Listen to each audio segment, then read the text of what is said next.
Oh,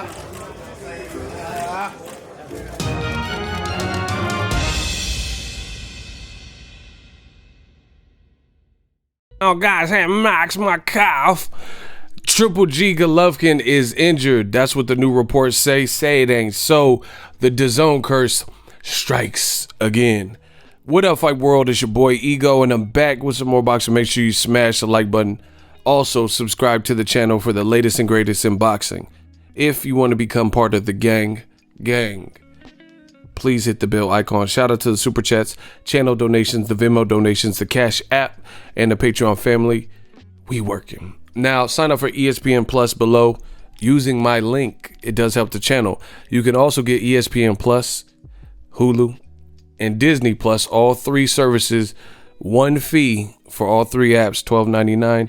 Click on my link in the description box, and it does, like I said before, it helps my channel.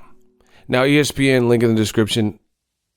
Brand new article says Gennady Golovkin has a calf injury, again delaying his next fight. Middleweight world title holder, which he shouldn't be because Derevyanchenko beat him, Gennady Golovkin has suffered a right calf injury and is likely to once again push back his mandatory defense against Kamil Szeremeta, sources tell ESPN. Golovkin and his team have filed for an extension with the IBF, and the fight will now likely take place May or June, sources said. Previously, Matchroom boxing promoter Eddie Hearn, told ESPN last week that the fight, which initially had been planned for February 29th, before being moved back for various reasons to March 28th, likely wouldn't happen until at least April. Triple G is starting to look a lot like Keith Thurman when Keith Thurman said it was his get back year. Eddie Hearn says February 29th. This is what we were hearing last year. They were saying he's going to fight in February. Then they moved it back to March. Then they said it wouldn't happen until April. Now they're talking about May or June. This is just what happened with Keith Thurman. The get back year, where Keith Thurman kept getting back and he was supposed to be fighting earlier in the year, and then it kept getting pushed back to the spring, then summer, then the winter, then he didn't end up fighting.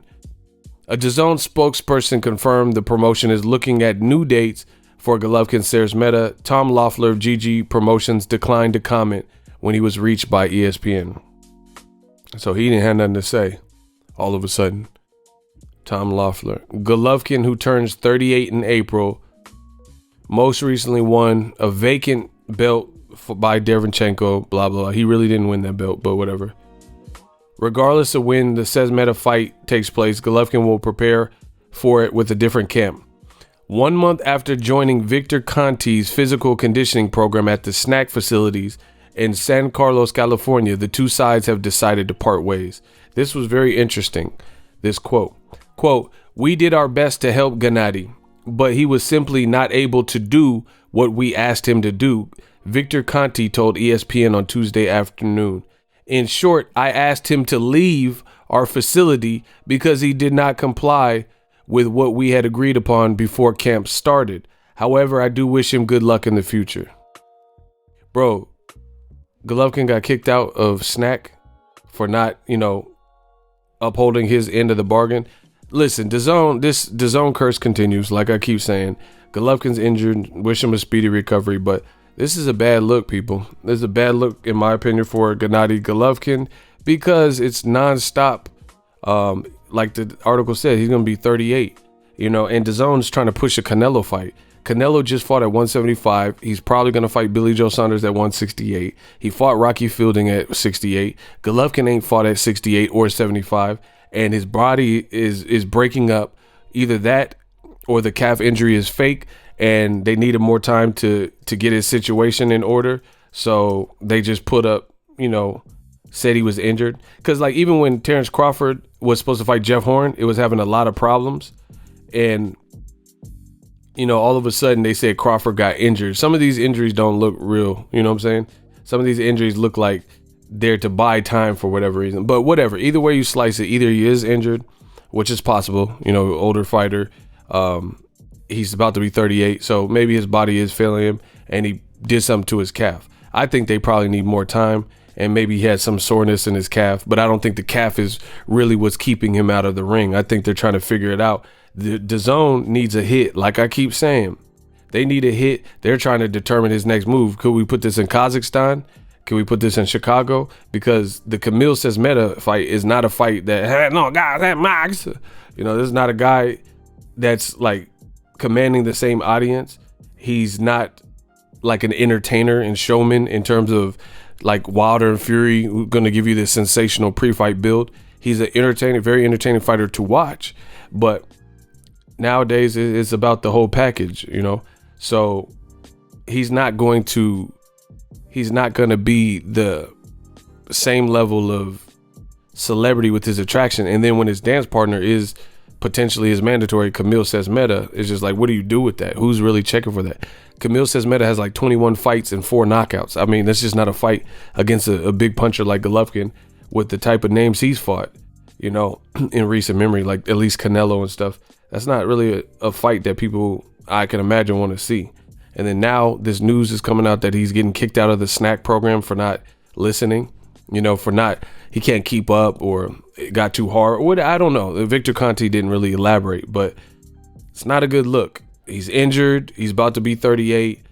He didn't look good in his last fight. He's getting booted from the Snac program for, according to Victor Conte, for not holding and upholding his end of the bargain and some of the parameters they may have agreed to, like you have to listen to us, blah, blah, blah. So he's been sent away. So I don't know, is he going to go back to Big Bear? It's just looking really weird, you know? And then as far as his star power has failed, you know, fallen, it's dwindled down, just like Canelo, just like AJ. And this seems to be the trend with DAZN. Like, they had guys who were branded in America, but based on certain parameters, variables, and decisions made, it's like their star power is shrinking. First of all, Golovkin, you're trying to match him. You know, it's a mandatory, whatever. But why not fight Derevyanchenko? How can you request an extension because you're injured? You can go through the channels, but you can't go through the parameters needed to talk to the IBF and say, hey, Derevyanchenko, a lot of people think he beat me, so I want to file an exception. I will fight Camille Says-Meta after, but I got to clear the air with Derevyanchenko.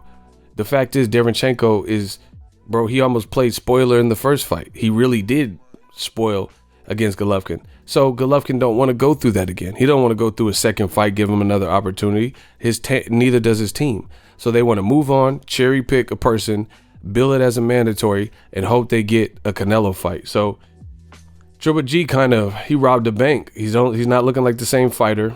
His body's failing him, breaking up. He's not drawn, I can imagine, with the Camille Says-Meta, you know, unless they put it in Kazakhstan. But then what does that do to your US market? DAZN is going to have to bridge that gap. You keep selling a product to America, but you're not putting Americans or people who've been branded in America on these cards, you know? So an Eastern European fighter, a guy from Kazakhstan, if you make him fight in Kazakhstan against a Polish fighter that nobody knows of, and his last performance was bad, so he really should be fighting Derevyanchenko. If you're going to fight someone from over there in that region, why not fight Derevyanchenko a second time? First fight was very exciting. So the DAZN curse strikes again. It's looking bad. Golovkin, you know, it looks like we've seen maybe the best days. You know, we'll have to wait and see how it all happens. But from getting another year older, not fulfilling his duties with the Snac and not working with them, having a new trainer. His new trainer, Jonathan Banks, great trainer, trained Klitschko. But Jonathan Banks doesn't really sell the fights. Like, he's not going out of his way for the limelight, which is cool. But Abel Sanchez at least did that, and it kept Golovkin's name buzzing because Abel would say like outlandish things or things that would garner a reaction from the crowd. Now Golovkin don't even have that on his side because he has no Abel Sanchez. So the whole Mexican style, that shit went out the window, fell by the wayside. What happened to the Mexican side? Hey, no, guys, Mexican. He don't even do that because he don't have Abel, and Abel's probably the one that was, you know, heavily pushing that. So it's just like the Golovkin brand is definitely shrunk. His last performance wasn't good. Now he's allegedly injured. I mean, it's crazy to see all this stuff happen. That's why I keep saying the DAZN curse, because you keep seeing this little by little things happen, and it hurts your chances of emerging and breaking through into the American market. So my thoughts, let me know what you guys think. Also, Canelo Triple G3. all this stuff disinterests me in that particular fight. I already didn't want to see it, but with Golovkin off a bad performance, his body is like not holding up, getting injured. That's what they're saying. Fighting a guy like Camille says Meta that proves nothing. You know, these things, and then the fact that Canelo has fought at heavier weights than 160 and Golovkin hasn't. Why do I want to see Golovkin? Hey, bro, Golovkin's going to get knocked out by Canelo at 168 because he couldn't knock out Canelo. You know, he was getting touched up by Steve Rolls at a catch weight of 164. The Canelo fight is looking less and less desirable and is looking less and less competitive for Triple G. You know, Canelo he's just a younger, fresher, better fighter, more experienced in the higher divisions, faster hands. You know, it's not looking good. So I personally don't even want to see the rematch. But if you love what I'm doing, smash the like button. As always, hate, comment, and subscribe. Till next video is Ego, signing off. So if you enjoyed this video and want more content like this on the channel, you can show your appreciation by going to the PayPal donate button or the YouTube support button, and you can donate any amount that you feel is equivalent to the value of this video. Much more to come. Thank you guys for your support. Boxing Ego, the future of boxing.